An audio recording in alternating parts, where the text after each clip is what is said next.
రంధరస్సి కరస్యర ఉరాధరస్సి కమారస్యర. ప్రవహించండి, ప్రవహించండి. మీ సన్నిధి మహిమ ప్రవహించబడుతుండగా బిడ్డల హృదయాంతరంగాలు నిండి పొంగి పొరలి ప్రవహించబడాలి. వ్యక్తిగతమైన జీవితాల్లో నీ కార్యాలు జరిగించబడాలి.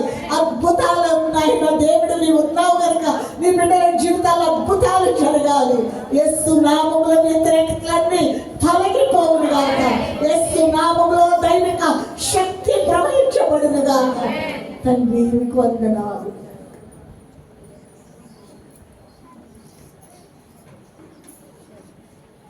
తండ్రి మీకు వందనాలు. తండ్రి మీకు వందనాలు. తండ్రి మీకు వందనాలు. ఈ ప్రశస్తమైన సమయాన్ని బట్టి వందనాలు, వందనాలు. ఉత్కృష్టమైన మహా మంచి దినములు బట్టి వందనాలు, వందనాలు. మీ పాదాల దగ్గర గడపడానికి ఇచ్చిన ఈ మహద్భాగ్యాన్ని బట్టి వందనాలు. ఎందరికో లేని మహద్భాగ్యాన్ని మాకు అనుగ్రహించి ఉన్నారు. ఇంతవరకు మీరు నడిపించి ఉన్నారు. ప్రార్థించడం ద్వారా, పాటల ద్వారా, సాక్ష్యముల ద్వారా, స్తుతించి ఆరాధించడం ద్వారా మహిమను పొందుకున్న తండ్రి, నీ వాక్యం ద్వారా మీరు మాతో మాట్లాడారు. వాక్కయ్యున్న దేవుడివి, నీ మాట లోపలికి వెళ్ళిచుండగా నాయన హృదయాంతరంగాలన్నీ నాయన అయ్యా అయ్యా నీ మహిమతో నిండిపోవాలి. రాజు నీ చేతికి అప్పగించుకుంటున్నాం. మా అందరినీ క్రీస్తు మహిమను ఇచ్చిన పరిశుద్ధాత్ముడా మీరు ప్రవహించండి, మీరు మాట్లాడండి, మీరు మాట్లాడండి. నీ బిడ్డల్ని, నన్ను, మమ్మల్ని అందరినీ మాటలు వింటున్న ప్రతి ఒక్కరిని దీవించండి. నీ హస్తానికి అప్పగించుకుంటూ యేసు నామములో వేడుకొంచున్నాము తండ్రి. ఆమేన్, ఆమేన్.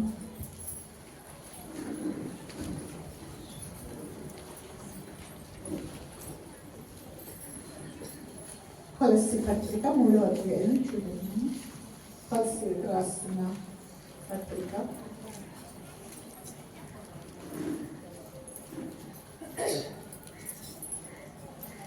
3వ అధ్యాయం 1-2 వచనాలు. మీరు క్రీస్తుతో కూడా లేపబడిన వారైతే పైనున్న వాటినే వెతుకుడి. అక్కడ క్రీస్తు దేవుని కుడి పార్శ్వమున కూర్చుండి ఉన్నాడు. పైనున్న వాటి మీదనే గాని భూ సంబంధమైన వాటి మీద మనస్సు పెట్టుకొనకుడి. ఎలయనగా మీరు మృతి పొందుతుడి, మీ జీవము క్రీస్తుతో కూడా దేవుని యందు దాచబడి ఉన్నది. మనకు చాలమ్మా, చదవబడిన వాక్య భాగంలో ఏం చెప్తున్నాడు? మీరు క్రీస్తుతో కూడా లేపబడిన వారైతే పైనున్న వాటిని వెదకుడి. మీరు క్రీస్తుతో కూడా లేపబడిన వారైతే పైనున్న వాటినే వెదకుడి. ఎంతమంది విశ్వసిస్తున్నారు ఈ మాట? క్రీస్తుతో కూడా లేపబడ్డాము, క్రీస్తుతో కూడా మృతి చెందాము. మేము జీవించేది ఈ జీవితం మాది కాదు, క్రీస్తు యేసు మాలో జీవిస్తున్నాడు అని అందరూ విశ్వసిస్తున్నారు. మీరు క్రీస్తుతో కూడా లేపబడిన వారైతే, లేపబడిన వారి గురించి చెప్తున్నాడు. లేపబడిన వారైతే మీరేం చేయాలి అంటున్నాడు? పైనున్న వాటినే వెతుకుడి. దేని వెతకాలంట? పైనున్న వాటినే వెతుకుడి. అక్కడ క్రీస్తు దేవుని కుడి పార్శ్వమున కూర్చుని ఉన్నాడు. అక్కడ క్రీస్తు దేవుని కుడి పార్శ్వాన ఏం చేస్తున్నాడు? కూర్చుండి ఉన్నాడు. పైనున్న వాటి మీదనే గాని భూ సంబంధమైన వాటి మీద మనస్సు పెట్టుకొనకుడి. పైనున్న వాటి మీదే కానీ భూ సంబంధమైన వాటి మీద మనస్సు ఏం చేయొద్దు? పెట్టుకొనకుడి. మేము బ్రతికేదే దానికోసం. అలాగైతే ఎలా కుదురుతుంది? దేవుని వాక్యం తెలియజేస్తున్నారు. దేవుని మాట సత్యం, దేవుని మాట సత్యం. మీరు పైనున్న వాటి మీద ఏముంచాలంటున్నాడు? పైన వాటి మీదనే కానీ భూ సంబంధమైన వాటి మీద దేని పెట్టకూడదంట, మనస్సు పెట్టద్దంట. మీ మనస్సు పైన వాటి మీదే పెట్టాలి అంటారు. ఏది అనగా మీరు మృతి పొందుతుంది. ఎందుకు అంటే ఇక్కడ అది కూడా చెప్తున్నాడు. ఏది అనగా మీరేం చేయబడ్డారు, మీరు మృతి పొందుతుంది. మీ జీవము క్రీస్తుతో కూడా దేవుని యందు దాచబడి ఉన్నది. మీరు మృతి పొందారు, మీ జీవము క్రీస్తుతో కూడా దేవుని యందు ఏం చేయబడింది, దాచబడి ఉంది. ఎందుకంటే మీరు నిత్య జీవము గలవారై ఉన్నారు. మీరు మరణానికి పాత్రులు కారు.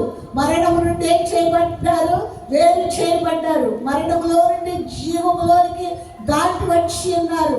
ఒకప్పుడు మరణములో ఉన్నారు, ఇప్పుడు మీరు జీవములో ఉన్నారు. మీ జీవం ఎక్కడుంది, క్రీస్తుతో కూడా దేవుని యందు ఏం చేయబడింది, దాచబడి ఉంది. మీ జీవం దేవుని యందు దాచబడి ఉంది. మీరు పాత మీరు ఏమైపోయారు, మృతి చెందారు. మీరు క్రీస్తు యేసుతో కూడా ఏం చేయబడ్డారు, మృతి చెంది ఉన్నారు. ఆయన లేచి ఉన్నాడు కనుక మీరు ఆయనతో కూడా ఏమై ఉన్నారు, సజీవంగా ఉన్నారు. క్రీస్తు యేసుతో కూడా మీరు మీ ఆలోచనలు ఎలా ఉండాలి, మీ తలంపులు ఎలా ఉండాలి అంటున్నాడు. ఎలా ఉండాలి, పైన వాటి మీద ఉండాలి. ఆత్మ సంబంధమైన వాటి మీద ఉండాలి. ఆత్మ సంబంధమైన వాటి మీద ఉండాలి. ఎందుకంటే ఆయన పాపములో శాపములో ఉన్నప్పుడు ఆయన విమోచించి ఉన్నాడు. ఆయన రక్తం ఇచ్చి ఏం చేస్తాడు, విమోచించి ఆయన పిల్లలుగా ముద్ర వేస్తాడు. లేకపోతే ఒకప్పుడు సాతాను యొక్క కబంధ హస్తాల్లో చిక్కుకొని పాపము చేత, అపరాధముల చేత, పాపాల చేత చచ్చిపోయి ఉన్నారు అంటున్నాడు. ఎఫెసీ పత్రిక 2వ అధ్యాయంలోని ఏమంటున్నాడు, మీరు పాపముల చేతను అపరాధముల చేతను చచ్చిన వారై ఉండగా ఆయన క్రీస్తుతో కూడా మిమ్మల్ని ఏం చేశాడు, బ్రతికించాడు. చచ్చిపోయిన వారిని ఏం చేశాడు అంటున్నాడు, బ్రతికించాడు. అపరాధముల చేత, పాపముల చేత మీరు ఏమైపోయి ఉన్నారు, చచ్చిపోయి ఉన్నారు. మీరు మృతి చెందుతుంది. మీలో జీవము లేదు. అప్పుడు క్రీస్తుతో కూడా ఆయన ఏం చేశాడు, బ్రతికించుకున్నాడు. క్రీస్తు యేసుతో బ్రతికించుకొని ఉన్నాడు. మీరు జీవము కలిగిన వారు. మిమ్మల్ని దేవుని వాక్యం ఏం చెప్తుందంటే ఒక ఉద్దేశంతో ఎంపిక చేశాడు అంటున్నాడు. ఒక పని నిమిత్తం మిమ్మల్ని ఏం చేశాడు, ఏర్పాటు చేసుకుని ఉన్నాడు. మామూలుగా ఎంపిక చేయలేదు. జగత్ పునాది వేయబడక మునిపే దేవాది దేవుడు ఏం చేస్తాడంటున్నాడు, ఎంపిక చేసుకున్నాడు. ఆయన ప్రణాళికలో ఉన్న వారిని అందరినీ ఆయన ఏం చేస్తాడు, ఆయన ఏర్పాట్లో ఉన్న వారిని అందరినీ ఆయన నిర్ణయించుకున్నాడు. నిర్ణయించిన వారిని అందరినీ పిలిచాడు. పిలిచిన వారిని అందరూ నీతిమంతులుగా తీర్చాడు. నీతిమంతులుగా తీర్చిన వారిని అందరినీ మహిమపరచను అని దేవుని వాక్యం తెలియజేస్తుంది. రోమాపత్రిక 8వ అధ్యాయం 31వ వచనంలో, రోమాపత్రిక 8వ అధ్యాయం 31. నేను చెప్పే సంగతి చాలా, ఇంకా మనకి వాక్యానికి సరిపోదు. ఏం చెప్తాడు, ఆయన మొదట ఏం చేశాడు, ఏర్పాటు చేసుకున్నాడు. ఏర్పాటు చేసుకున్న వారిని నిర్ణయించాడు. నిర్ణయించిన వారిని పిలిచాడు. పిలిచిన వారిని నీతిమంతులుగా తీర్చాడు. నీతిమంతులుగా తీర్చిన వారిని మహిమపరిచాడు. నీతిమంతులుగా తీర్చాడు. హల్లెలూయా. ఆయన రక్తము ద్వారా ఏం చేయబడ్డారంటున్నాడు, నీతిమంతులుగా తీర్చబడి ఉన్నారు. మనం చేస్తున్న మంచి కార్యాల వలన కాదు అని ఇక్కడ దేవుని వాక్యం తెలియజేస్తుంది. ఇక్కడ నీతిమంతులుగా తీర్చి మహిమపరిచాడు. మిమ్మల్ని ఒక ఉద్దేశంతో ఈ కార్యాలన్నీ చేస్తానంటున్నాడు. మీరు మహిమతో ఏం చేయబడి ఉండాలి, నిండిపోయిన వారే ఉండాలి. మహిమతో నిండిపోయి ఉండాలి. నా ఆత్మను మీ మీద, నా ఆత్మను మీలో ఉంచాను. మీరు నా పిల్లలని నేను సాక్ష్యం ఇస్తున్నాను. ఆత్మ తానే మన ఆత్మతో ఏం చెప్తున్నాడు, మీరు నా పిల్లలు. ఆత్మ తానే మన ఆత్మతో సేవించుతున్నాడు. ఏమంటున్నాడు? మనము దేవుని పిల్లలమని ఆత్మ తానే మన ఆత్మతో మన ఆత్మతో కూడా సాక్ష్యం ఇచ్చుచున్నాడు. మనం ఎవరమంట?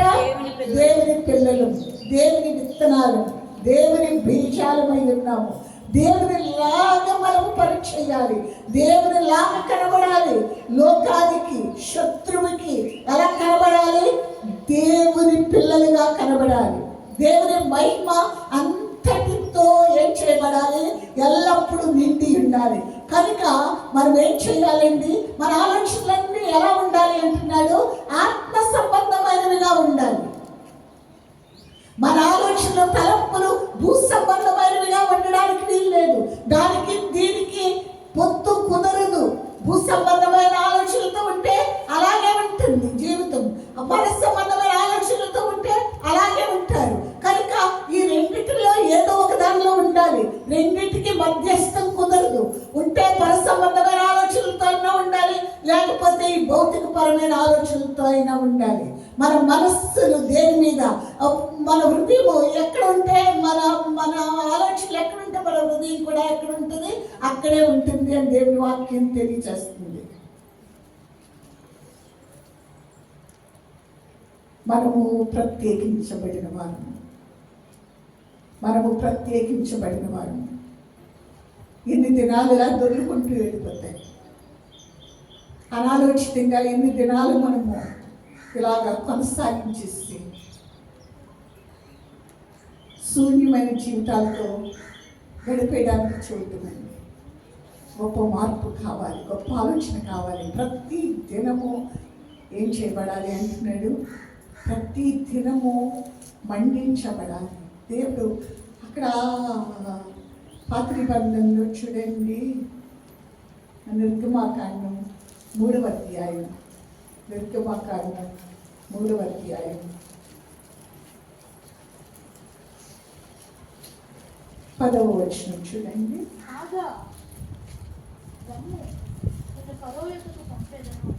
ఇశ్రాయేలులైన నా ప్రజలను నీవు ఐగుప్తులో నుండి తోడుకొని పోగలను అనెను. అందుకు మోషే, నేను ఫరో యొద్దకు వెళ్ళుటకును ఇశ్రాయేలులను ఐగుప్తులో నుండి ఆగమ్మా,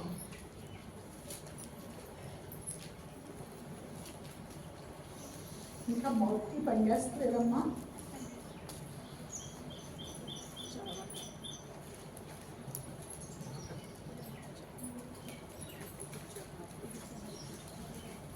ఏడవ వచనం చదువు. మరియు యెహోవా ఇట్లనెను, ఐగుప్తులో నుండి నా ప్రజల బాధను నిశ్చయముగా చూచితిని. ఐగుప్తులో ఉన్న నా ప్రజల బాధను నిశ్చయముగా చూచితిని. పనులలో తమను కష్టపెట్టు వారిని బట్టి వారు పెట్టిన మొరను వింటిని. వారి దుఃఖములు నాకు తెలిసే ఉన్నది. కాబట్టి ఐగుప్తీయుల చేతిలో నుండి వారిని విడిపించుటకు చాలు. ఏమంటున్నాడు ఇక్కడ? యెహోవా ఇట్లనెను, నేను ఐగుప్తులోనున్న నా ప్రజల బాధను నిశ్చయముగా చూచితిని. నా ప్రజల బాధను నిశ్చయముగా చూచితిని. పనులలో తమ్మును కష్టపెట్టు వారిని బట్టి వారు పెట్టిన మొరను వింటిని. వారి దుఃఖములు నాకు తెలిసే ఉన్నది. ఇక్కడ మొదట 3వ అధ్యాయంలో చూడండి, మొదటి నుండి చదవండి. బాగా చదవండి అమ్మా. మోషే మిద్యాను యాజకుడైన యిత్రో అను తన మామ మందను మేపుచు ఆ మందను అరణ్యము అవతలకు తోలుకొని దేవుని పర్వతమైన హోరేబుకు వచ్చెను. ఒక పొద నడిమిని అగ్నిజ్వాలలలో యెహోవా దూత అతనికి ప్రత్యక్షమాయెను. అతడు చూచినప్పుడు అగ్ని వలన ఆ పొద మండుచుండెను, గాని పొద కాలిపోలేదు. అప్పుడు మోషే, ఆ పొద ఎలా కాలిపోలేదో నేను ఆ తట్టు వెళ్ళి ఈ గొప్ప వింత చూచెదను అనుకొనెను. దానిని చూచుటకు అతడు ఆ తట్టు వచ్చుట యెహోవా చూచెను. దేవుడు ఆ పొద నడుమ నుండి మోషే, మోషే అని అతనిని పిలిచెను. అందుకతడు చిత్తము ప్రభువా అనెను. అందుకు ఆయన దగ్గరకు రావద్దు. చాలమ్మా.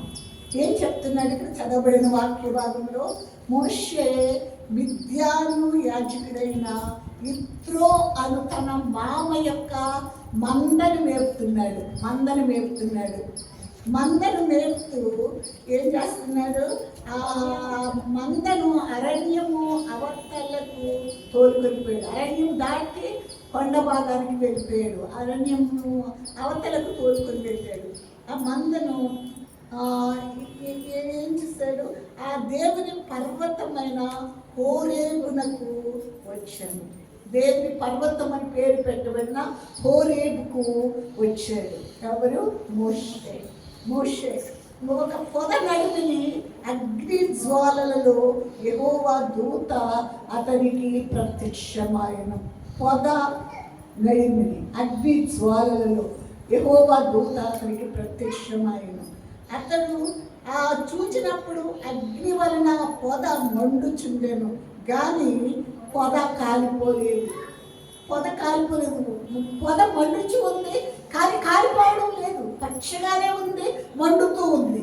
పచ్చగా ఉంది, మండుతూ ఉంది. అప్పుడు మోషే ఆ పొద ఎలా కాలిపోలేదో నేను ఆ తట్టు వెళ్ళి ఈ గొప్ప వింత చూచెదననుకొనెను.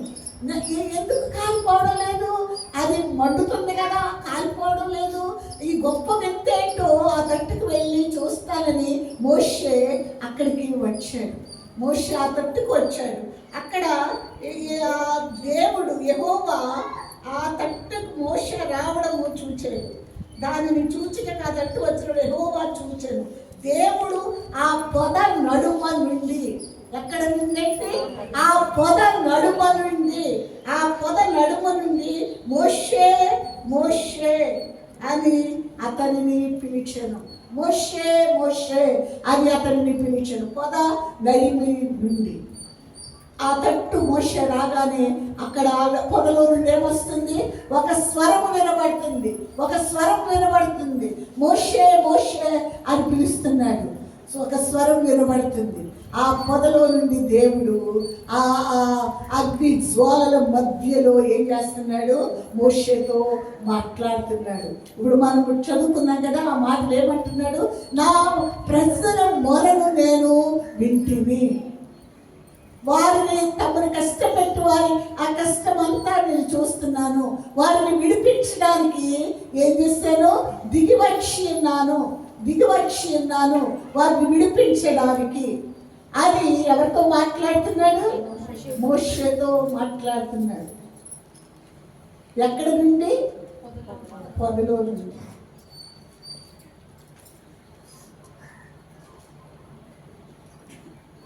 ఈరోజు దేవుడు తన పిల్లల్ని అగ్ని జ్వాలలుగా చేస్తానంటున్నాడు. ఏం చేస్తాడు? లోపల నుండి ఐదు పరిశుద్ధాత్మ మీ మీదికి వచ్చినప్పుడు మీరు శక్తిని పొందుతారు. మీరు ఏమై ఉన్నారు అంటున్నాడు? నా ప్రతి రూపాలై ఉన్నారు. మీలో నుండి మనం పదే చెప్పుకుంటున్నాం కదా, మనలో ఎవరున్నారు? దేవుడు ఉన్నాడు. మనలో ఉన్న క్రీస్తు మహిమ నిరీక్షణ అయి ఉన్నాడు. మనము ఆయన ఏమై ఉన్నాము? ఏకమై ఉన్నాము. మనం ఒంటరి వారం కాదు. మనము కలిసి ఉన్నాము. దేవుడు మనలో నుండి ఏం చెయ్యాలి అని ఆశపడుతున్నాడు. మనలో నుండి ఏం చెయ్యాలని మాట్లాడడానికి ఆయన ఆశపడుతున్నాడు. ప్రతి ఒక్కరూ కూడా దేవుని పిల్లలైన వారు, దేవుని కోసం ఏర్పాటు చేయబడ్డ జనాంగమైన ప్రతి ఒక్కరూ దేవుని యొక్క ఆత్మతో ఏమై ఉండాలి అంటున్నాడు, నిండుకుని ఉండాలి. అగ్ని రగిలించబడుతూ ఉండాలి. లోపల అగ్ని జ్వాలల మధ్యను దేవుడు ఏం చేస్తున్నాడు, మోషేతో ఏం చేస్తున్నాడు, మాట్లాడుతున్నాడు. మోషేతో మాట్లాడుతున్నాడు. మనలో నుండి దేవుడు ఏం చేయాలి అనుకుంటున్నాడు, మాట్లాడాలి అని ఇష్టపడుతున్నాడు. లోకాన్ని ఏం చేయడానికి, కాపాడడానికి. లోకాన్ని ఏం చేయడానికి, లోకాన్ని కాపాడడానికి. లోకాన్ని కాపాడడానికి. ఎందుకంటే ఎంత భయంకరమైన పరిస్థితిలో ఉందో వివరించే చెప్పక్కర్లేదు, అందరికీ తెలుసు. లోకములో ఎలాంటి వ్యాధులు అనుభవిస్తున్నారు, ఎలాంటి శ్రమలు పడుతున్నారు, ఎంత బ్రతకాలనే కోరిక లేకుండా బ్రతికినంతకాలం మామూలుగా స్వేచ్ఛగా బ్రతికేస్తున్నారు, ఆకస్మికంగా చచ్చిపోతున్నారు. ఎంత అయిపోయింది అనుకుంటున్నారు జీవితాన్ని. వింటండి, ఎన్నో రోగాలతో, వేదనతో, ఎన్నో ఎన్నో ఎన్నో విపత్తులతో ఏమైపోతున్నారు, కృషించిపోతున్నారు. లోకానికి దేవుని పిల్లల్ని ఏం చేస్తాడండి, ఆ లోకాన్ని కాపాడాలి, లోకాన్ని రక్షించాలి, నాశనానికి వెళ్ళిపోయే ప్రజలు తప్పించాలి అంటే ఎవరికి ఉపయోగపడాలి అంటున్నాడు, దేవుని పిల్లలైన వారు ఉపయోగపడాలి.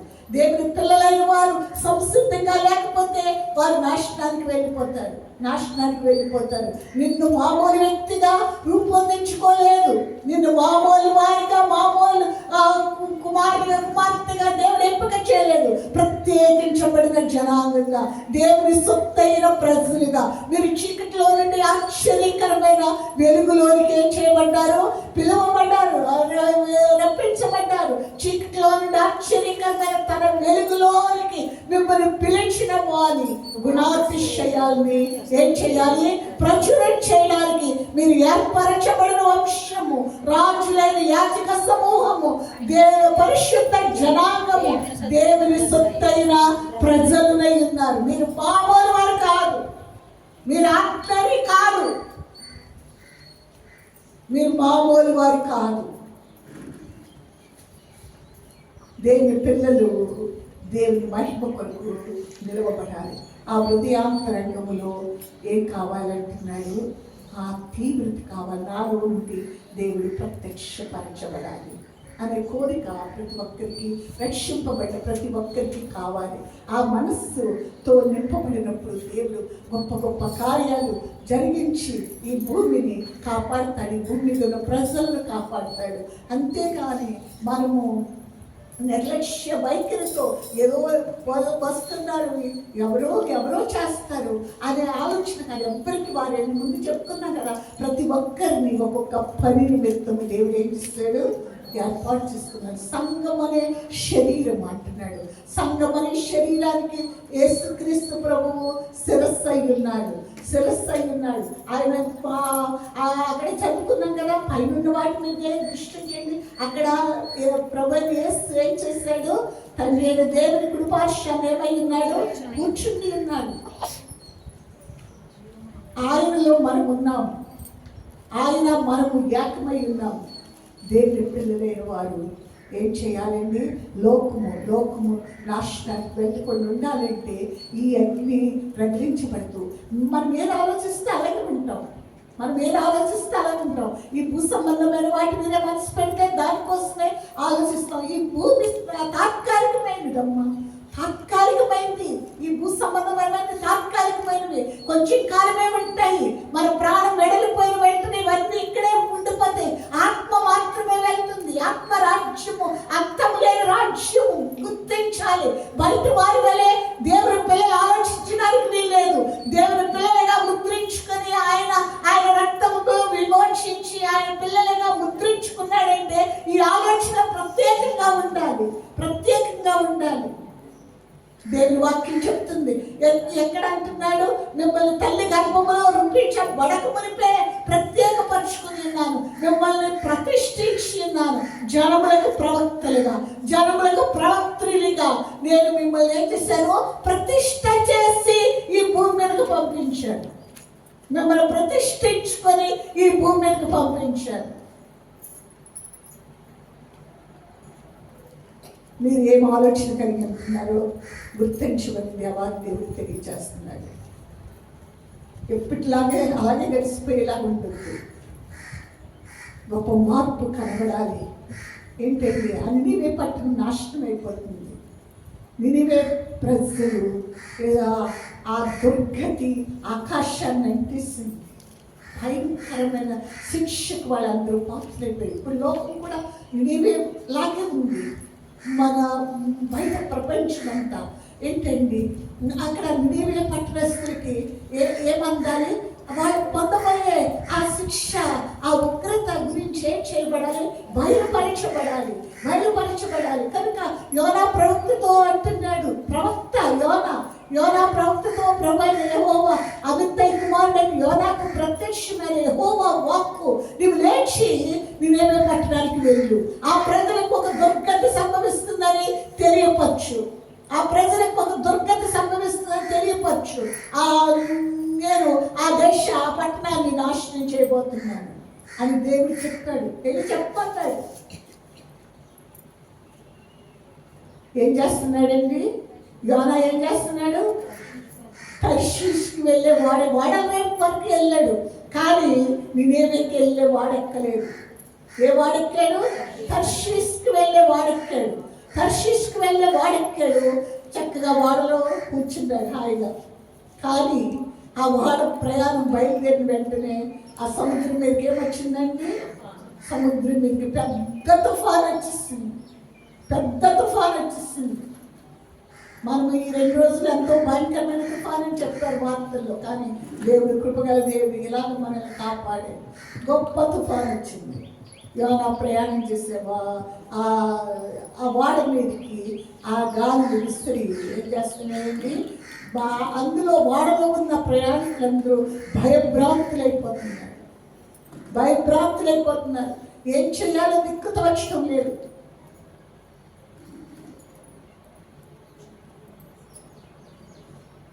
ఏం చేస్తున్నారండి? అందరూ బిక్కుమంటే ఎదురు చూస్తున్నారు. ఎవరి వల్ల ఈ నష్టం కలుగుతుంది? అందరూ ఎవరికి వాళ్ళని మీ దేవుళ్ళని ప్రార్థన చేయాలి అంటున్నాడు. వాడ నాయకుడు ప్రార్థన చేయమంటున్నాడు. చక్కగా అందరూ వాళ్ళ దేవతలని వాళ్ళ ఇదిని ఏం చేస్తున్నారు? మొక్కుకుంటున్నారు. చక్కగా దేవుని బిడ్డ ఏంటండి ప్రవక్త ఎక్కడ వాడ దిగువ భాగానికి వెళ్ళిపోయి హాయిగా నిద్రపోతున్నాడు. ఎందుకంటే ఏం జరిగితే నాకెందుకులే, పరిస్థితి అలాగే ఉంది. ఏం జరిగితే నాకెందుకు, నేను ఎలాగోలాగా తప్పించబడి ఎలాగైనా వెళ్ళి అక్కడికి దేవుడు పెట్టి కనుక తీసుకెళ్తానులే, నేను నిద్రపోతాను. ఇదేమి తుఫాను పట్టించుకొని ఏం పట్టించుకోను, నేను బతికినా చచ్చిపోయినా ఏదైనా ఒకటే, నాకేమీ ఇది లేదు అని ఏం చేస్తున్నాడు?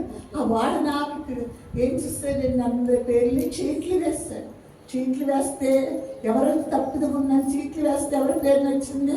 యోనా పేరు వచ్చింది. యోనా ఎక్కడ కనబడటం లేదు.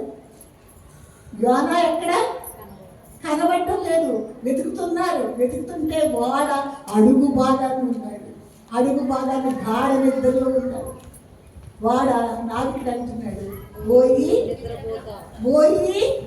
నిద్రపోతా, నీకేమి వచ్చినది? లేచి నీ దేవుణ్ణి చెయ్యి, ప్రార్థన చెయ్యి. లోకం నాశనం అయిపోతుంది, ఇది మునిగిపోయినట్లుంది, తుఫాను అధికమైపోయింది, భయంకరమైన భీభత్సం వాతావరణం వ్యతిరేకంగా ఉన్నది. పోయి నిద్రపోతా అంటున్నాడు. నీకేమి వచ్చింది? లేచి నీ దేవునికి ఏం చెయ్యి, ప్రార్థన చెయ్యి. ఒక అన్యుడు చెప్తున్నాడు. ఎవరిని?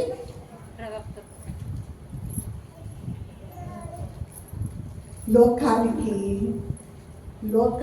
మేలు చేసే పిల్లలు ఏంటండి, దేవుని స్వరాన్ని వినకుండా తమకిష్టమైనట్లుగా తమకిష్టం వచ్చిన మార్గంలో ప్రయాణం చేస్తూ ఉంటే ఏం సంభవిస్తుందండి?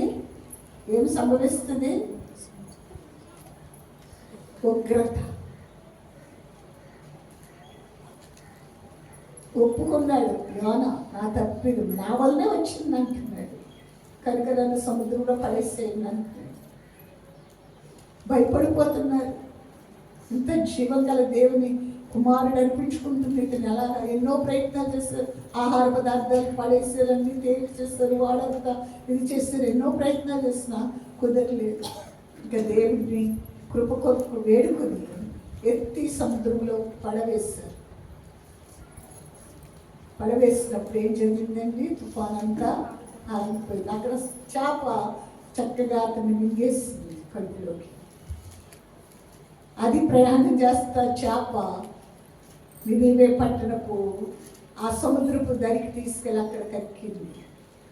అప్పుడు మత్స్యంలోంచి వచ్చాడు కనుక మహా ఇదని అందరూ వింతగా చూస్తున్నారు. అప్పుడు సువార్త ప్రకటన చేశాడు. ఎలాగోలాగా నినివే పట్టణం ఏం చేయబడిందండి? దేవుడు ఈ చిన్న మాటకే వాళ్ళందరూ పశ్చాత్తాపడ్డారు, మారు మనసు పొందారు. దేవుడు తన పిల్లల్ని ఏం చేయడానికి లోకాన్ని కాపాడడానికి ఎంపిక చేశాడు. లోకంతో కలిసిపోవడానికి కాదు, లోకానికి అతీతంగా లోకంతో పెనవేసిపోవడానికి కాదు. మీరు ప్రత్యేకించబడిన వారు అంటున్నాడు. మీరు క్రీస్తుతో కూడా లేపబడిన వారైతే పైనున్న వాటి మీదనే ఏమించాలి? మీ దృష్టిని నిలపాలి. పైనున్న వాటి మీదే ఆత్మ సంబంధమైన విషయాలలో మీరు అలర్ట్గా ఉండాలి, సంసిద్ధులుగా ఉండాలి. శరీరానికి ఎంత ప్రాధాన్యత ఇస్తున్నారు, ఆత్మకి ఎంత ప్రాధాన్యత ఇస్తున్నారు గుర్తిస్తూ ఉండాలి. ఇది నాకు సంబంధించింది కాదు అనుకుంటే రేపొద్దుట అక్కడ నిలవబడాలి. భయంకరమైన శిక్షకు పాత్రలైపోతారు. భయంకరమైన అగ్ని సిద్ధపరచబడి ఉంది. ఆ మరణం అనేది రింగి వేస్తుంది. మరణము అది భయంకరమైన మట్టు లేని గొయ్యి అని దేవుని వాక్యం తెలియజేస్తుంది. జీవానికి మీరు పాత్రులుగా ఉండడానికి పిలుచుకొని ఉన్నాడు. నిత్య జీవానికి వారసులుగా ఉండడానికి పిలిచి ఉన్నాడు. కనుక మన పిలుపు మనం గుర్తించి ఏం చేయాలి అంటున్నాడు? మెలకువతో ఉండాలి.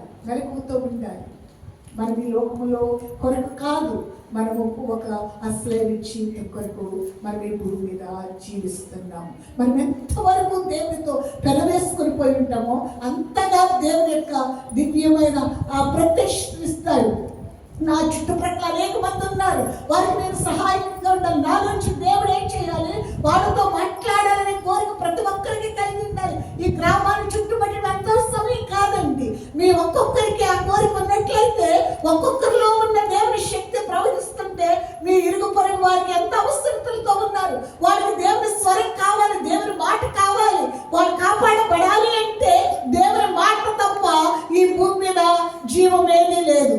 దేవుని ఎంత ఆస్తులున్నా, ఎంత సంపదలున్నా, ఎన్ని పేరు ప్రతిష్ఠితులున్నా అవి కాపాడలేవు.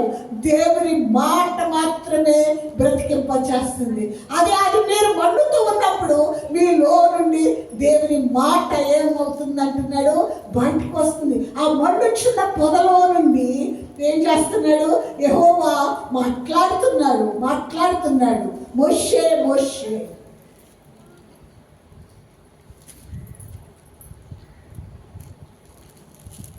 నా ప్రజల యొక్క దుస్థితిని చూస్తున్నాను.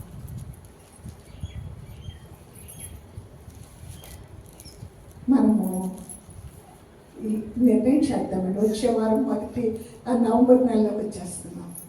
ఈ వారానికి 10వ నెల, ఈ చివరి ఆదివారంలో మనం ఉన్నాము. నేను ఎందుకు ఈ భూమి మీదకి పంపించబడ్డాను? నేను ఏం చేస్తున్నాను?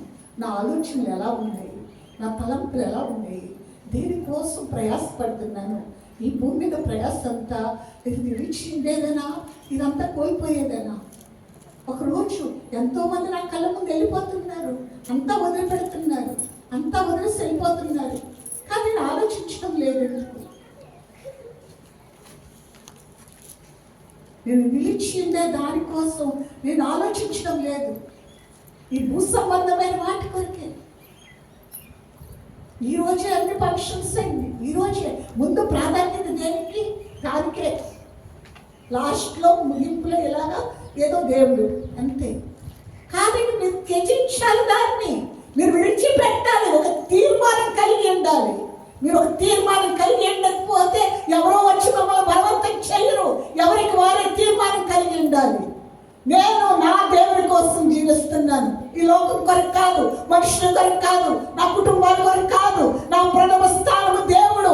నన్ను నా శాపం నుండి, పాపం నుండి విమోచించి ఆయన మరణము నుండి తప్పించి నిత్య జీవానికి నన్ను వారసునిగా చేస్తున్నాడు. కనుక నేను జీవించే ఈ జీవితం నా కొరకు కాదు, ఆయన జీవితాన్ని నేను నాలో నుండి జీవిస్తున్నాను. కనుక ఆయన మహిమ కొరకు నేను బ్రతకాలంటే నేను లోకంతో రాజీ పడడానికి లేదు. ఆడ పక్షులు పెట్టుకుంటే ఈ రోజు ఖచ్చితంగా సన్నిధికి వెళ్ళాలని చెప్పారు. మీరు అందరూ తీర్మానం చేస్తే వాళ్ళు డేట్లు మార్చుకుంటారండి, లేకపోతే ఆదివారంలో పెడతారు.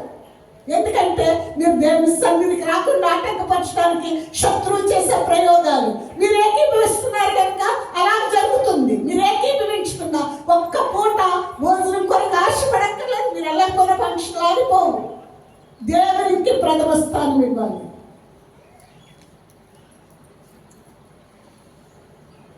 ఆ కోరిక మీలో పుట్టినప్పుడు మాత్రమే అది సాధ్యమవుతుంది. ఎంతో మంది వెళ్ళారు ఈరోజు దేవుని సన్నిధికి రాకుండా.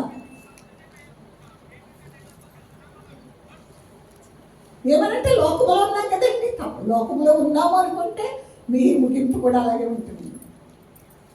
దానికి ఎవరేం చేయలేరు, ఎవరు బాధ్యులు కాదు. చెప్పడం వరకు బాధ్యత అంతే. నిర్ణయం ఎవరికి వారే చేయాలి, ఎవరికి వారే నిలబడాలి. దేవుని కోసం రోషం. దేవుడు జీవము గల దేవుడు. మనం సేవిస్తున్న దేవుడు మామూలు వాడు కాదు, జీవము గల దేవుడు. మనలో నుండి ఆయన కార్యాలు చేయాలని ఆశపడుతున్నాడు. ఎంతవరకు మన సమయాన్ని సద్వినియోగం చేస్తామో ఆలోచించాలి. ఆయన మహిమ కొరకు మనము నిలవబడాలి. లేకపోతే లోకములు అంతా భ్రమ మాత్రమే. ఏది శాశ్వతమైనది కాదు. ఈ లోకము దాని ఆశలు గతించిపోతాయి అని చెప్తున్నాడు. లోకము దాని ఆశలు ఏమైపోతాయి అంటున్నాడు, గతించిపోతాయి. దేవుని వాక్యము దేవుని చిత్త ప్రకారం జీవించేవాడు నిరంతరము ఉంటాడు. లోకము దాని ఆశలు గతించిపోతాయి. దేవుని కోసం త్యాగం చేసే వారంగా ఉండాలి. దేవుని కోసం నిలబడే వారంగా ఉండాలి. అటు ఇటు రెండు విధాలుగా రెండాట్ల మధ్యనే కొట్టుమిట్లాడుతూ ఉంటే దేనికి చెందకుండా అయిపోతారు. కనుక ఒకే నిర్ణయంతో ఉండాలి, రోషం కలిగి ఉండాలి. నాలో దేవుని శక్తి ఉంది, దేవుని మహిమ కొరకు నన్ను సృజించుకుని ఉన్నాడు. ఆయన నాలో నుండి కార్యాలు చేయడానికి ఇష్టపడుతున్నాడు. కనుక ఈ లోకం నాకు పెంటతో సమానం. ఈ లోక పరిస్థితులన్నీ కూడా నా దేవుని కోసం నేనేం చేస్తాను, నిలవబడతాను అని ఎవరైతే కోరిక కలిగి ఉంటారో వాళ్ళని బహుగా దేవుడు వాడుకుంటాడు. వాళ్ళలోంచి దేవుని స్వరము బయటికి ప్రపంచానికి వెలువడుతుంది. అనేక మందిని ద్వారా కాపాడబడతారు.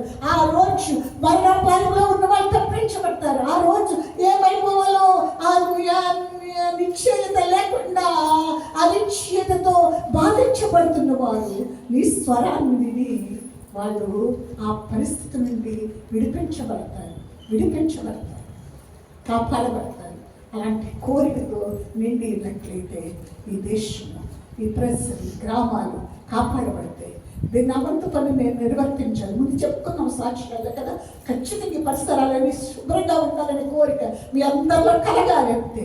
అందరిలో ఈ పరిసరాలు ఎలా ఉండడానికి వీల్లేదు. మైపత్వం ఉండాలి. నా వంతు పనిని నేను చేయాలి.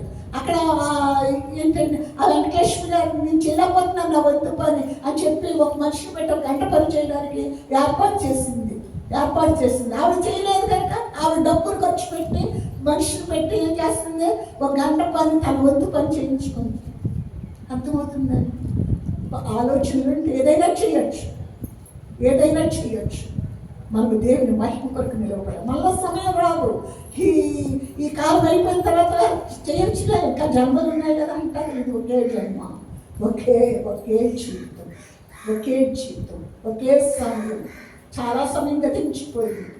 మీరు వెనక తిరిగి చూస్తే ఏం చేశాము, ఎంతమంది ఆత్మలు కాపాడాము, ఎంతమందిని దేవుని సన్నిధానానికి తీసుకొచ్చాము, ఎంతమంది ఆ నాశనానికి వెళ్ళిపోయి వాళ్ళని రక్షించగలము. వాళ్ళ నా మంచి మాట ద్వారా, నా హృదయం ద్వారా ద్వారా ఎంతమంది నేను కాపాడగలిగాను ఆలోచించండి. ఆలోచిస్తే ఈ మందిరం ఎప్పుడో ఇప్పటికి నిండిపోవాలి. ఇంకా వెళుతుండదు. ఈ పనులకు ఆటంకాలు ఉండవు. ఎవరో వచ్చి చెయ్యాలి అనుకుంటున్నారు. నా వంతు పని నేనేం చెయ్యాలి అనే నిశ్చయంతో ఉంటే నిమిషాలు క్షణాల్లో కార్యం జరిగిపోతుంది. ఆయనకు సాధ్యం అన్నది లేదు. రోషంతో నిలబడాలి, లేకపోతే దేవుని యొక్క లెక్క అప్పగించబడాలి. ఎందుకంటే ఆయన ప్రాణమిచ్చి రక్తమిచ్చి ఆఖరు రక్తపు బొట్టు వరకు చిందించి కొనుక్కున్నాడు, ఏర్పాటు చేసుకున్నాడు. మామూలు సంగతి కాదు. ఈ ఏర్పాటు అంటే ఊరకన జరిగిపోలేదు. ఎంతో వెల చెల్లించాడు. ఆయనకి శరీర ప్రకారంగా మనం ఆయనను ఆరాధించి శరీర ప్రకారంగా పనిచేసి మనం నెరవేర్చుకోలేము. ఆత్మలో నుండి రావాలి. త్యాగపూర్తిగా నేనేం చేస్తున్నాననే ఇది. ఇక్కడ కరెంట్ ఉన్నా లేకపోయినా, ఏం లేకపోయినా, మౌతులు పని చేయకపోయినా, ఏం పని చేయకపోయినా హృదయాంతరంగంలో నుండి ఆ స్థితి బయటకు రావాలి. మహిమ నిండిపోవాలి, ప్రవహించబడిపోవాలి. పాట పాడుతుంటే, ఆరాధన చేస్తూ ఉంటే ఆ చివరి వరకు తాకబడాలి అంతే. దేవుని శక్తి చేత ముందు నింపబడినప్పుడు అది సాధ్యం అవుతుంది అంతే. మనం పొడిపొడిగా ఆరాధన చేసినా ఎందుకు ఉపయోగపడదు. అది కొరగా ఏది కూడా. ఇక్కడ చేసే పరిచయం వస్తువు దేవుని ఆత్మలో నుండి చెయ్యాలి. అందుకు ఒక తీర్మానం కావాలి, ఒక నిర్ణయం కావాలి. నేను ప్రత్యేకించబడిన వాడు, నా దేవుడు నన్ను చూస్తున్నాడు. ఆయన మహిమ నాలో నుండి ప్రత్యక్షపరచబడాలి. అందుకు నేనేం చేయాలి? ముందు రోజు మీరు ఏం చేసుకుంటారు? ప్రార్థన చేయాలి. తెల్లవారుజాము లేచి సిద్ధపడాలి. ఇక్కడ ఆరాధన చేస్తున్నామంటే దేవుడి మహిమ నిండి ఉండాలని మీరు ఆ లోపల నుండి, ఆత్మలో నుండి వచ్చే ఇది అక్కడ పరిసరాలన్నీ ప్రాకృతి మహిమ ప్రవహిస్తుంది. మనం గట్టిగా పాడటం కాదు, ఇది చేయడం కాదు, మనం ఏం కాదు. ఆత్మలో నుండి దేవుడు ఆత్మయ్య ఉన్నాడు. ఆయన ఆరాధించేవారు ఆత్మతోనూ సత్యముతోనూ ఆరాధించారు. ఏదో ఒకరు ఇద్దరు బలంగా పనిచేస్తున్నారులే, ఈ బిడ్డలు ఉన్నారంటే వాళ్ళని లాగి పెట్టేసి వాళ్ళు ఎంతమందో ప్రోత్సహించి ముందుకు తోసే వాళ్ళు లేరు. వాళ్ళని లాగి పెట్టేసి ఇలా చేయకు, అలా చేయకు. లోకం చూస్తుంది.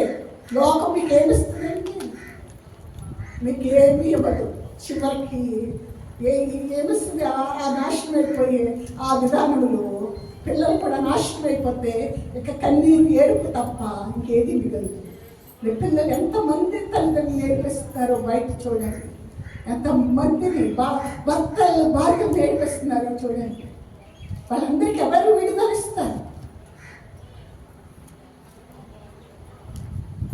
మనం మారకుండా ఎవరు మారు. దేవుని యొక్క ప్రేమతో నిండి నా కోసం ప్రాణాన్ని అర్పించిన నా దేవుని కోసం నేను మండుతూ ఉండాలి, ప్రకాశిస్తూ ఉండాలి. మండుచు ప్రకాశిస్తున్న దీపం అంటున్నాడు బాప్తిస్మం ఇచ్చి యోహాను గురించి. మండుచు ప్రకాశిస్తూ ఉండాలి. మండుతుంది కానీ పొల కాలిపోలేదు. దేవుడు అలాగా తన పిల్లల్ని నింపాలని ఆశపడుతున్నాడు. నిర్ణయం మీ చేతుల్లో ఉంది. ప్రభు నేను నిర్ణయం చేస్తున్నాను. ఎంతవరకు నాకు వస్తున్నాయి, ఎన్ని ఆలోచనలు, ఎంత సమయం వృధాగా పోయిందో. నేనేం చేశాను నా జీవితంలో నేనేం చేశాను? నా ఎదుటి కొద్ది సమయాన్ని నేను ఉపయోగించుకుంటాను. నువ్వు నాలో నుండి ప్రజలతో మీరు మాట్లాడాలి. నేను మండుతూ ఉన్నాను, నేను మండుచు ప్రకాశిస్తూ ఉన్నాను అనే కోరికతో నింపబడితే, నిర్ణయం చేసినట్లయితే మిమ్మల్ని దేవుడు బహుగా వాడుకుంటాడు. అలాంటి కృపతో నింపునేదాకా ప్రార్థన చేసుకుందాం. గ్లోరీ జీసస్ తండ్రి, ప్రియ శాంతి ఆత్మదేవా,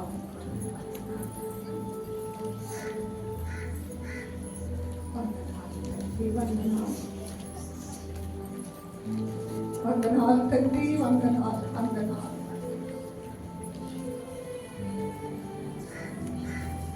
వందనాలు తండ్రి, వందనాలు.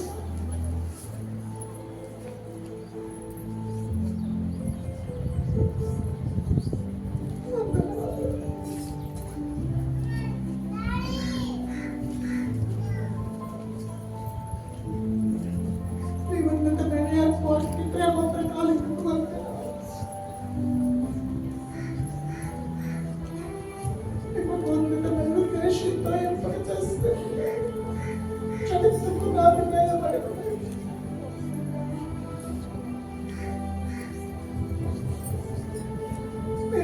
చెందిన వారండి.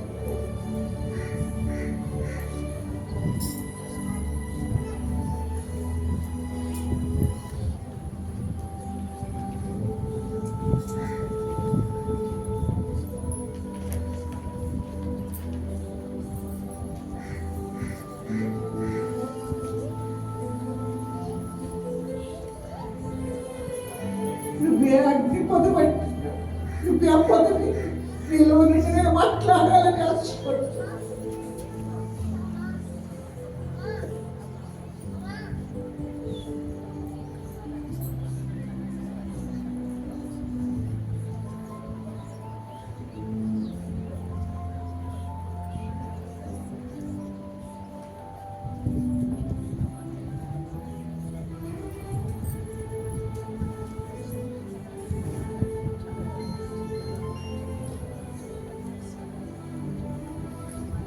పరలోకపు మహిమను గురించి భూమికి వచ్చి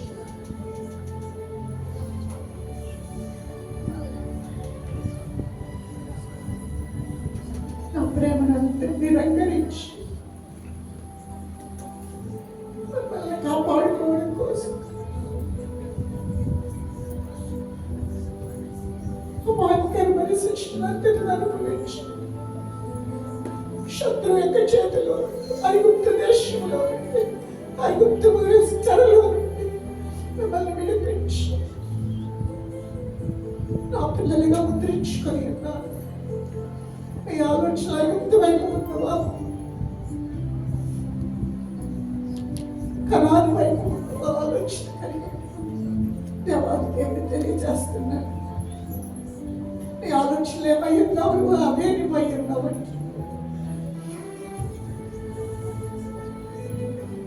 నిర్ణయం చేసుకుని ఈ స్థలం నుండి బయటపడి ప్రభావం ఎంత ఆకర్షించినా దాని వైపుకి చూడదు. ఆ లోకము భయంకరమైన శిక్షావిధిలో ఉంటుంది.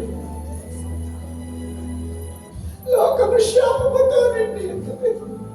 నేను ఆశీర్వదించబడిన వాడును, నేను ఆశీర్వదించబడిన దానను. నేను ఈ రాజ్యంలోనే ఉంటాను. చీకటికి సంబంధించిన రాజ్యంతో నాకు పని లేదు. అది అంధకార సంబంధమైనది కాదు, ఇది దేశ సంబంధమైనది కాదు. నీ అధికారం క్రింద నేను ఉంటాను, నీ ఏలుబడి క్రింద నేను ఉంటాను. నన్ను నీ చేతులకు అప్పగించుకుంటాను. నీ ఇష్టమైన నా జీవితంలో జరిగించబడాలి అని కోరికతో నింపబడాలి.